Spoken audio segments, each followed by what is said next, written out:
할렐루야, 반갑습니다. 옛말에 가난한 사람들에게는 따뜻한 겨울이 큰 효자다라는 말이 있습니다. 지금 일주일째 따뜻한 겨울이라서 얼마나 소수민들이 살기에 유익하고 또 경제적으로도 많이 도움이 되는지 모르겠습니다. 특별히 지금 물류 대란을 겪고 있죠. 화물연대 파업, 그리고 또 정유, 철강, 시멘트, 각종 운수업을 하시는 분들이 파업을 하고 있는 상태에서 이 따뜻한 겨울은 여러 분들에게 심적으로 평안을 주고 또 경제적으로도 많이 유익한 것 같습니다. 자, 빨리 파업이 종결되어지고 다시 일상의 회복이 일어나고 경제가 다시 뜀박질을 할 수 있기를 원합니다. 오늘 스가랴서 9장 갑니다. 스가랴서 9장 가시면 이 시대적인 배경을 한번 먼저 살펴보도록 하겠습니다.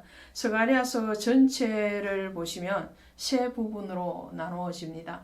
1장부터 6장까지는 8가지 환상에 대해서 말을 하고 있죠. 그리고 7장부터 8장까지는 금식이 어떤 것인가에 대한 답변을 내놓고 있습니다.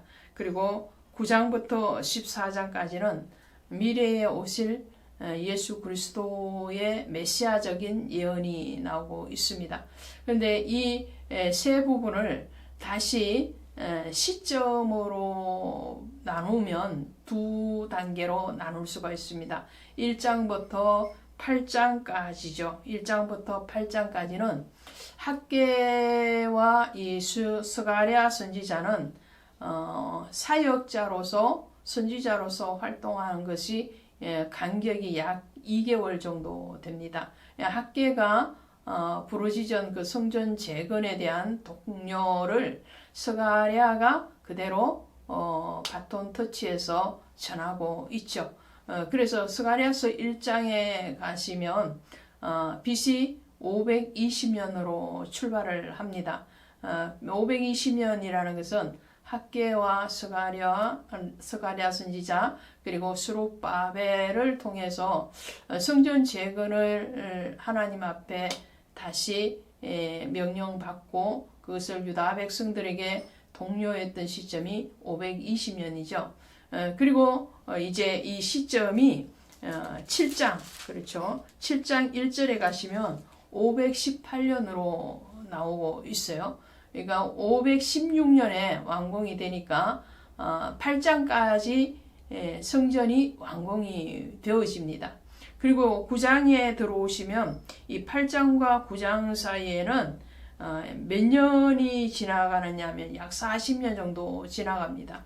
40년이 지났다는 성전이 재건이 되어지고 완공되고 난 뒤에 40년이 정도가 흐른 시점이죠. 그런 시점에서 9장부터는 하나님이 메시아적인 예언을 많이 지금 스가랴를 통해서 말씀하고 계시는 것이죠. 자, 그래서 9장 1절부터 7절까지는 이웃 나라들, 그러니까 유다를 중심으로 해서 이방 나라들에 대해서 하나님 심판하실 것이다 라는 것을 말씀을 하고 있거든요. 그래서 9장 1절에 보시면 다메셋이라는 지역이 나오죠. 이 다메셋은 창세기 아브라함 때부터 등장하는 지명입니다. 아람의 수도죠. 이 아람의 수도이면서 나중에 헬라 제국에 의해서 다 멸망하는 지역 중에 한 지역이 되는 거죠.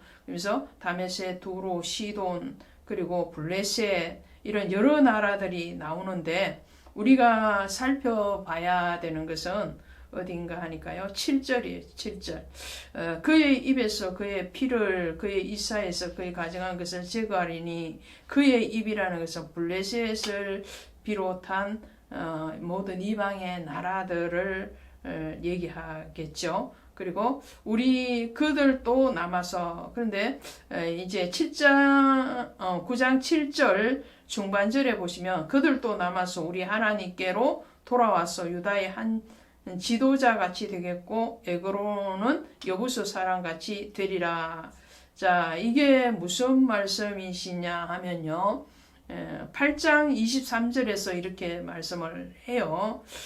그날에는 말이 언어, 그렇죠? 언어가 다른 이방 백성 10명이 유다 사람 하나의 옷자락을 잡을 것이라 곧 잡고 말하기를 하나님이 너희와 함께 하심을 들었나니 우리가 너희와 함께 가려 하노라 하리라 그랬죠. 이방인들도 종국에는 여호와께로 돌아올 것이다 라는 말씀을 하고 계시는 거예요. 이방인들의 구원에 대해서 하나님이 지금 말씀을 하시면서 이 유다를 괴롭혔던 두로, 또 시돈, 블레셋, 그리고 모압, 암몬 다 포함이 되겠죠.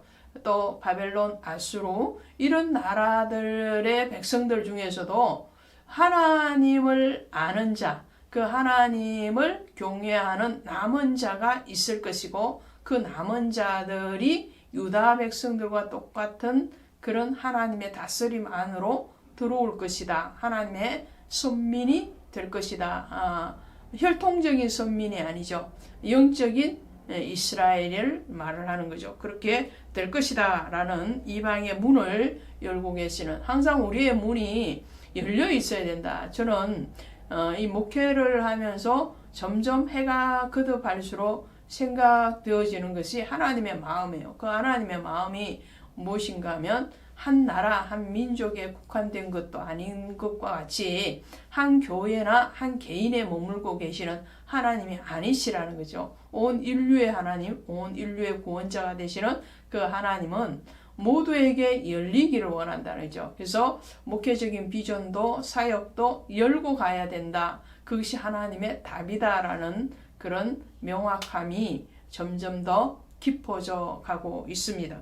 자, 그 다음에 9장 9절부터 보시면 9절부터는 초림 예수에 대해서 정말 상세하게 묘사하고 있습니다.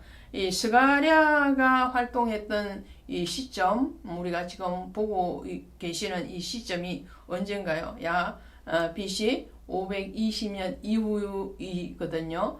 그러면 예수님이 아직 탄생하시기 이전 몇 년 전이라는 거예요? 500년 전이죠. 약 500년 이후에 오실 예수님이신데도 불구하고 아주 정확하게 예언하고 계시고 그 예언대로 예수님은 성취되시는 메시아로 오시는 것을 보게 되죠. 자, 9절에 보시니까 시온에 따라 크게 기뻐할지어다 예루살렘 따라 절거이 부를지어다 보라 내 왕이 내게 임하나니 그는 공의로 오시며 구원을 베푸시며 겸손하여서 나귀를 타시니 나귀의 작은 것 곧 새끼 나귀니라. 자, 겸손. 자, 그러면 초림의 예수 그리스도의 오심의 목적은 뭔가요? 그분이 오심의 목적은 첫 번째로 그분은 겸손하시다라고 말씀을 해요. 그리고 두 번째로는 화평이죠. 10절에 나오죠.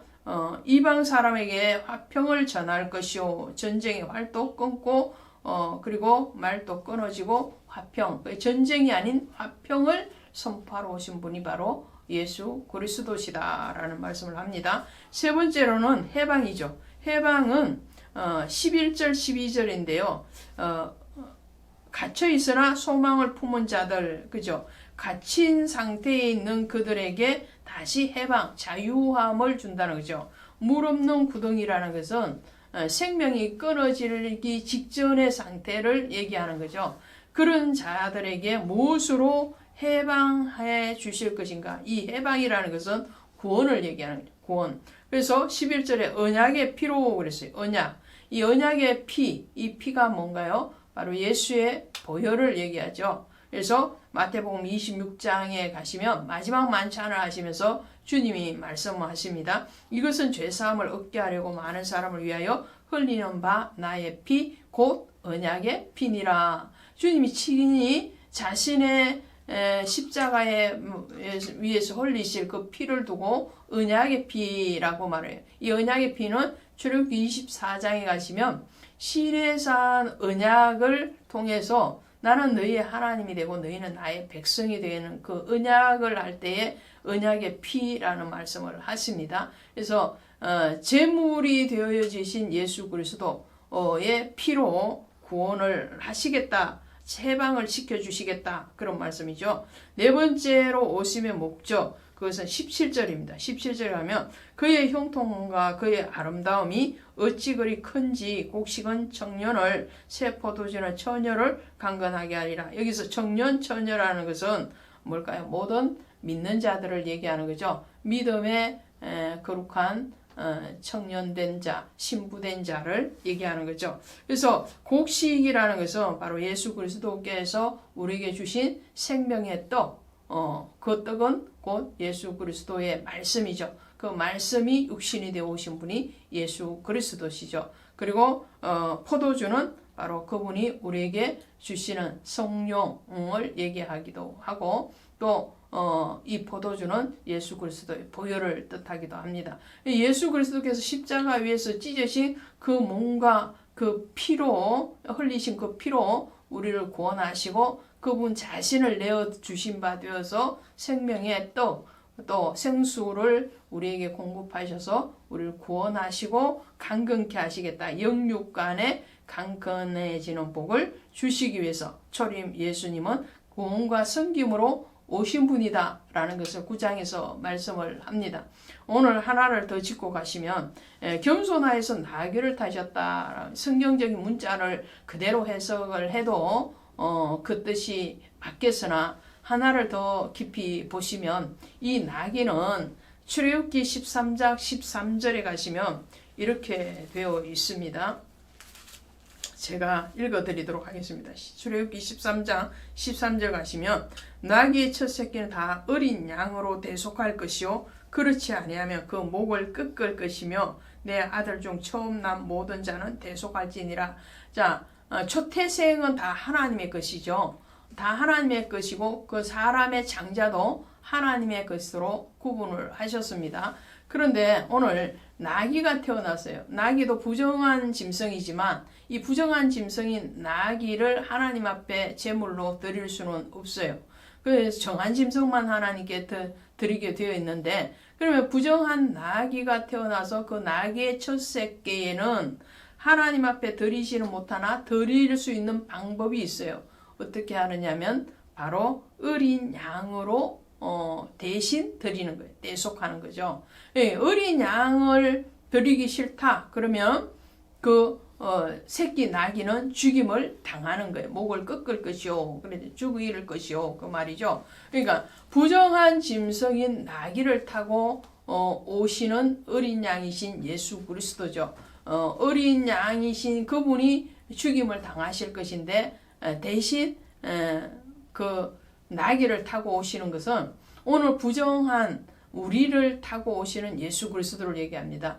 나귀가 그 어린 양이신 예수님을 태우고 가지만 그 나귀가 죽임을 당하는 것이 아니고 어린 양이 죽임을 당하지만 구원함을 받는 것은 누가 구원을 받느냐면은 그 나귀가 구원을 받는 것이죠. 오늘 그 깊은 은혜 여러분과 저에게 주셨습니다. 오늘 그 은혜를 받은 여러분들을 축복하고 또 그 축복이 다른 많은 부정한 또 믿지 않는 그런 사람들에게 흘러갈 수 있는 통로적인 사명을 감당하는 저와 여러분 되시기를 바랍니다. 고맙습니다.